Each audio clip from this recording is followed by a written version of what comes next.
Hey everyone, Mr. Sujano here. Welcome to the best gaming, tech, emulation, and open source news channel on YouTube. Let's get started. Alright, we'll kick things off talking about Nintendo Switch emulation on Android with Yuzu. And yes, Yuzu got a brand new update. Now this update applies to both the paid testing early access and free mainline builds of Yuzu, and we've got some bug fixes and some improvements. They fixed an issue where installing game content would crash the app. They fixed an issue where games would take too long to boot and crash the app. They fixed an issue where games could appear stretched. They fixed an issue where games would start in landscape mode and switch to portrait mode when using portrait or auto for orientation. They fixed an issue where settings dialogues would be dismissed on orientation change.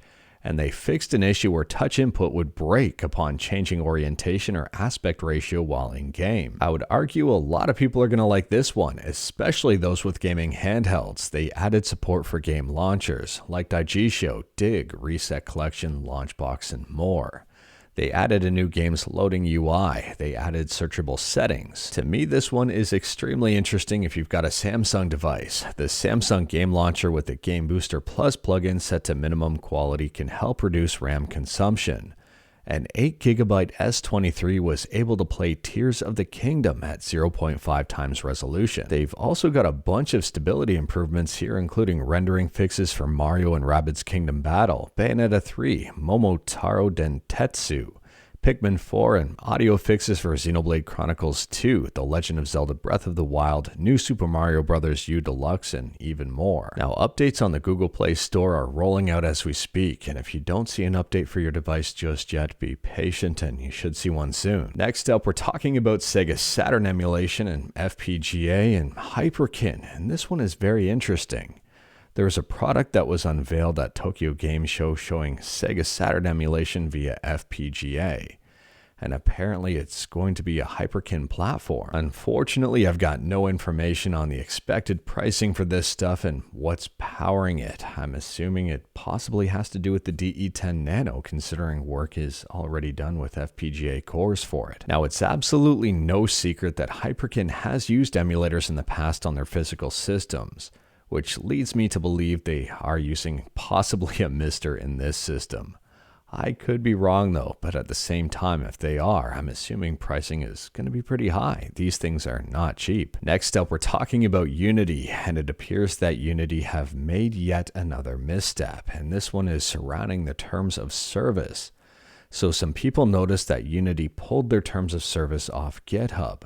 It was being speculated that 1, they were trying to hide their terms of service, and 2, they're trying to remove the history of the terms of service so they could make changes and re-upload new terms of service, all which kind of go against the spirit of GitHub and showing the changes. Anyways, here Unity tweeted out, genuinely disappointed at how our removal of the terms of service has been framed across the internet. We removed it way before the pricing change was announced, because the views were so low, not because we didn't want people to see it. To me, this doesn't make any sense whatsoever. Views on GitHub don't really translate into any monetization whatsoever. It doesn't make any sense. Now, fortunately, they did re-upload those terms of service back to GitHub. We can see it was uploaded 2 days ago, and they've also included all of the revisions. Honestly, I'm not a lawyer. I'm not an expert in legal documentation or terms of service, but I am questioning why it was removed in the first place. If I'm not mistaken, it is a legal document, and not something you're putting up there to make money off of. I could be wrong though. If you know what's going on, let me know in the comments below. But moving on, and we're talking about a ROM hack for the Sega Saturn, and this one's a full-blown English translation for an adventure game called JB Harold Blue Chicago Blues. As far as I know, this translation was a year in the making, and if you wanted to check it out, I'll drop a link to it in the description below. Moving on, and we're talking about the wonderful world of VR, and VR mods, and Far Cry.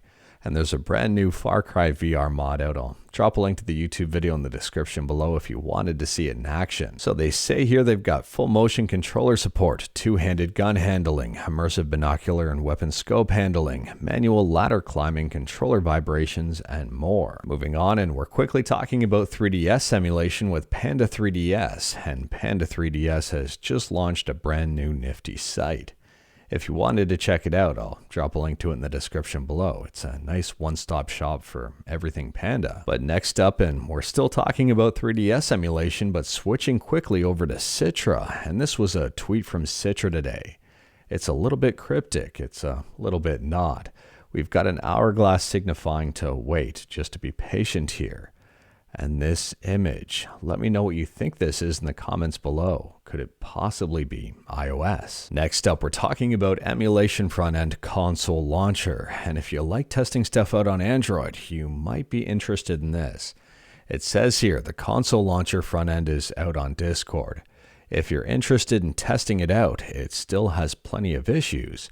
Then join the Discord below, and I'll drop a link to the Discord in the description below. And last up here, we're talking about Prime Video, and this is arguably not good news if you like to watch stuff on Prime Video. So I'll drop a link to this Amazon blog post in the description below, and feel free to check it out. There's a lot of words on this page. At a high level here, it appears that they want to start showing ads to make more money, unless you pay them an additional $2.99 per month. So they say here to continue investing in compelling content and keep increasing that investment over a long period of time. Starting in early 2024, Prime Video shows and movies will include limited advertisements. Again, unless you want to pay them an additional $2.99 per month. In my opinion here, on one hand, at least it's not a whole lot of money, but on the other hand, it looks like this is capitalism at its finest. But anyways, that is all I've got for you in this one. Straight to the point, all stuff and no fluff. We talked about a bunch today. Let me know your thoughts about absolutely any of it in the comments below. If you liked this video, leave a like. If you didn't like this video, leave a like. Hit that subscribe button, check out my other videos. Don't tempt fate, save your state.